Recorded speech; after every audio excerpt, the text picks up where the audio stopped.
Hello traders, welcome back to our channel. I hope you have a profitable week. In this video we are going to explain the relationships between imbalance and demand or supply zone.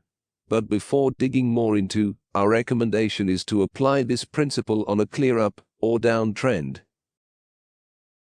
Looking at the current chart in this video, we noticed a clear up trend with higher high and higher low. Next, we are going to specify the strength of a trend.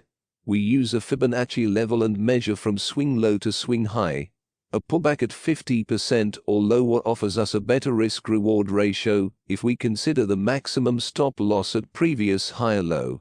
As we can see, each pullback that happened in this chart was at 50% and below. This characteristic makes each of the pullback a high probability buy opportunity. Let's break down the strength of the trend in three types. The first is the strongest one.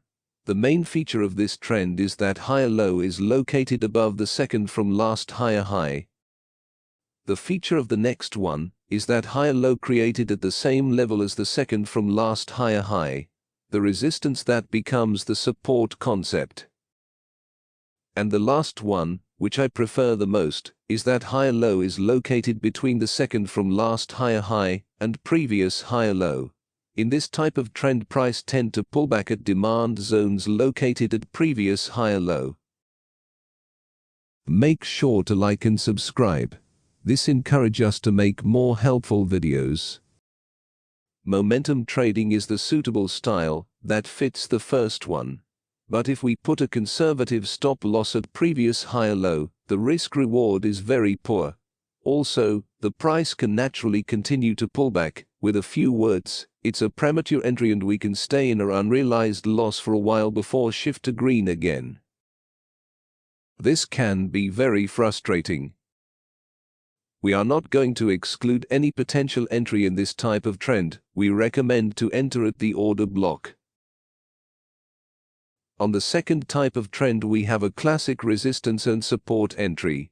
This is one of the major and earliest principles that you learn when you first dig into technical analysis.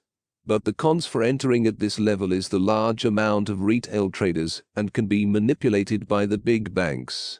The conservative stop loss is smaller than the first type of trend, which can be interpreted as a better risk-reward ratio. As we can see, on the third type of uptrend we have the best entry level, and the conservative stop loss is smaller than previous types.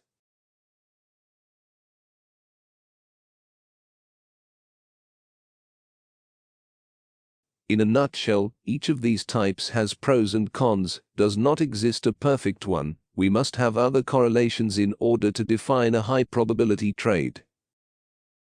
If you want to learn more about our strategy and be part of Premium channel, we offer a mentorship program. Check the link on the description to find more information. Let's continue with our example. We are highlighting the higher high and higher low. The first and the third pullback happened at support level. The second pullback happens below the support level.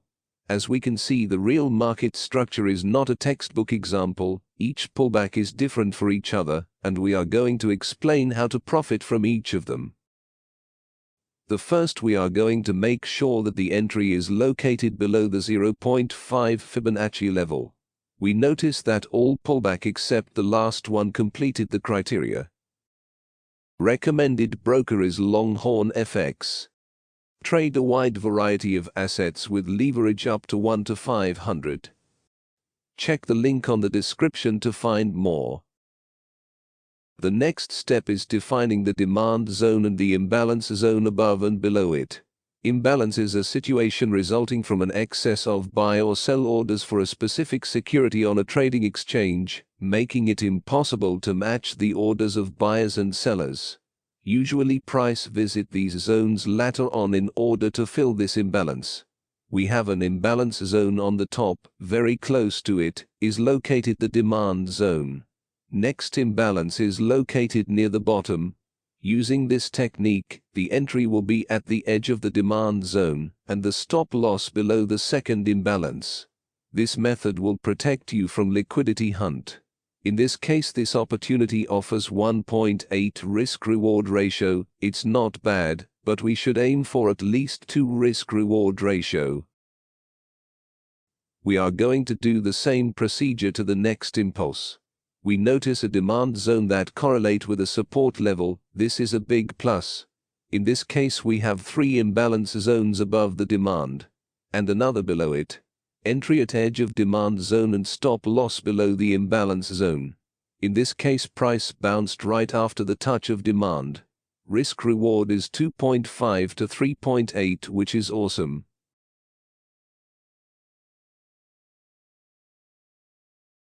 On the same impulse, we have another demand and imbalance zone below it. If you find yourself in this situation, there are 2 options: to move the stop loss below the second zone, or to divide the position in half and trade both of them with the same rule that you learned in this video.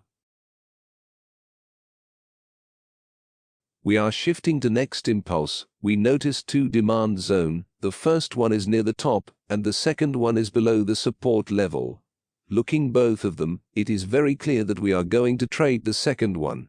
We are marking the imbalance zones, and the second one below the demand definitely saved the trade from stopping out. Risk reward in this trade is above 3, very good.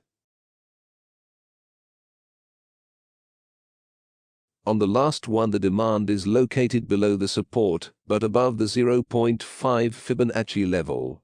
And this zone doesn't meet our criteria for an entry. Anyway, let's mark the imbalance zone.